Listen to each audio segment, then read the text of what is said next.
There are lots of ways people have gotten scammed investing in crypto, and the resulting feeling is always the same, like someone pulled the rug out from under you.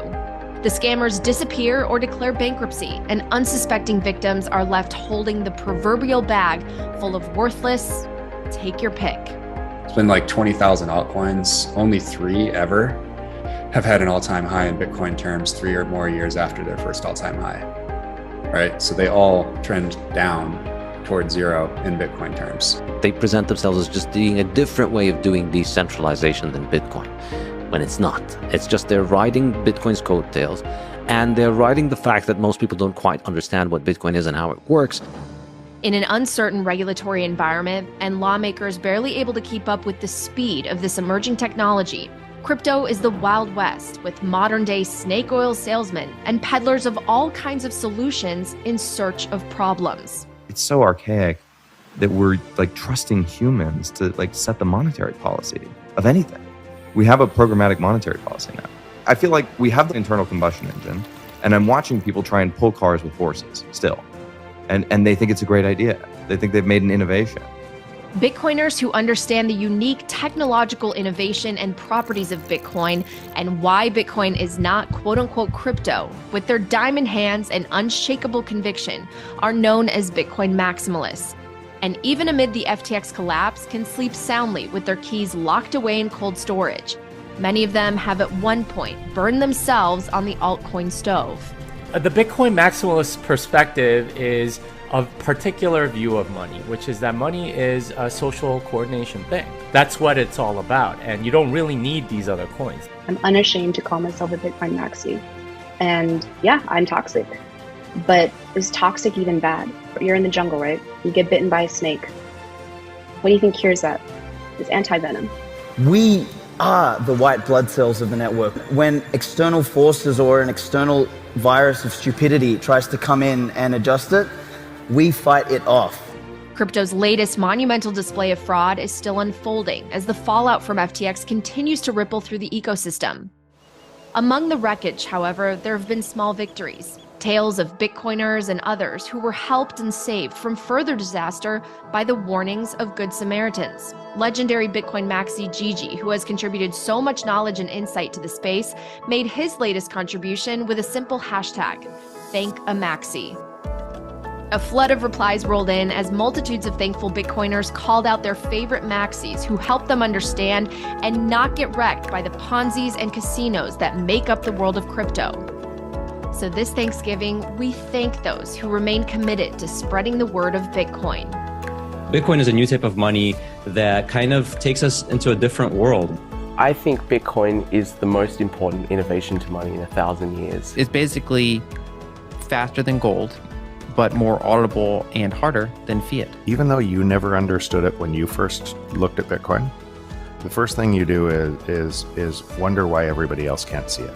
You go from zero state, not being able to see anything, not being able to understand Bitcoin at any level, and thinking that all these other people are crazy, to some amount of work and connecting that with some experience, or some thought process that you have, you turn on and says, maybe there's something here. Maybe these people aren't all crazy. Bitcoin maxis come from all kinds of backgrounds, various industries, and from all over the world. But it took intellectual humility and curiosity to understand first why fiat is broken, and then how crypto is largely just a recreation of the current system based on trust, tokenized money printing, and manipulation. I'm in Bitcoin very simply because I don't trust the fiat Ponzi. And there's no other coin or token out there that is truly decentralized that can give me the comfort that I get from owning Bitcoin. So there's Bitcoin and then there's shitcoins, okay? Act accordingly. To those who called out scammers before the recent rug pulls, Bitcoiners, thank you. I just think about my DMs from the last couple of months, and the one that shows up the most often boils down to, gosh, I really thought you were mean 2 months ago, but man, thank you. Because at least the meanness and the directness of my posts about Do Kwon and Luna, and then Mashinsky and Celsius were enough to break through the clutter. To those saving people's hard-earned time and money from people who would seek to cheat them out of the fruits of their labor year after year, Bitcoiners, thank you. And if you go to Africa right now and, ask somebody about Bitcoin, a lot of them just say, I tried that 4 years ago. I got screwed over on all these altcoins or whatever. That's tragic to me because altcoins have been conflated with Bitcoin. And to them, it's all a scam because they went through this bubble in 2017. So in a sense, it's like the inverse Robin Hood. Let's steal from the poor and give it to the rich. And for offering their time, wisdom, and energy freely, generously, and sometimes firmly, Bitcoiners thank you. When you look at all of the buzzwords that the Ethereum and other altcoin marketing people like to use, if you want to wonder really why we come to this kind of aggression, is because we've heard all of this. I've had all of these hucksters come to me for years. One thing many Bitcoiners believe is tough love is real love, especially when it comes to teaching about the first meritocratic money, Bitcoin.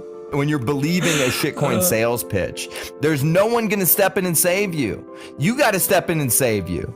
Buying shitcoins is nihilism. You're just going like, my life is shit, everything around me is shit, I have no hope for the future, I'm gonna put 10,000 bucks in this thing, and maybe it's gonna 1000x in the next 2 months. I don't care if it's an absolute piece of shit, I don't care if it does nothing for the world, I don't care if it's vaporware. What I want is, I'm either gonna sleep in a tent, or I'm gonna buy a Lamborghini. That's what I'm gonna do. That's nihilism, that's fatalistic. Bitcoin is rational optimism. You're putting aside something for future you. You're saying, I have a future, I love myself, things are gonna be better for me, I'm gonna have a family, I'm gonna claw my way out of this morass I find myself in. That's a revolutionary action, to actually love yourself and to actually do the right thing for yourself and put aside money for your future. So hodling starts with self-love, all right? You gotta love yourself. Bitcoin, not crypto. That's the lesson.